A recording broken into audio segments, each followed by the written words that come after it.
Hello everyone, এই যে দেখেন গ্রাম বাংলার শীতের মধ্যে সবচাইতে আকর্ষণীয় জিনিস হচ্ছে পিঠা।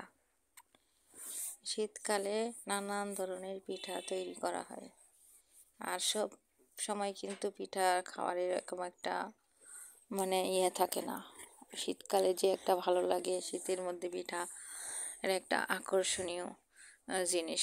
এই যে দেখেন, তার মধ্যে গ্রাম বাংলার নানান ধরনের পিঠার মধ্যে এটা হচ্ছে একটা নরসিংদীর ঐতিহ্যবাহী পিঠা, নকশি পিঠা এটার নাম, যেটা সবাই বানাতে পারে না। যে দেখেন এইভাবে কি কত সুন্দর করে বানানো হয়েছে। পিঠাগুলো আমি নিজে হাতে বানাইছি। এক একটা পিঠার ডিজাইন কিন্তু এক এক রকম। এইগুলা দেখেন ঝিনুক পিঠা, এই চিরুনি দিয়ে বানানো হয়েছে। আর ওই নকশি পিঠাগুলা খেজুরের কাঁটা দিয়ে বানানো হয়েছে। এই যে দেখেন, সাথে আবার পাতা পিঠা আছে। এই যে এই পিঠাগুলা খেজুরের কাঁটা দিয়ে বানানো হয়েছে। এই যে দেখেন, আর এই ঝিনুকগুলা দুটা চিরুনির সাহায্যে ঝিনুক পিঠা বানানো হয়েছে। এই যে দেখেন, কাঁটাও আছে সাথে। হ্যালো এভরিওয়ান, এই যে দেখেন গ্রাম বাংলার শীতের মধ্যে সবচাইতে আকর্ষণীয় জিনিস হচ্ছে পিঠা। শীতকালে নানান ধরনের পিঠা তৈরি করা হয়, আর সব সময় কিন্তু পিঠা খাওয়ার এরকম একটা থাকে না।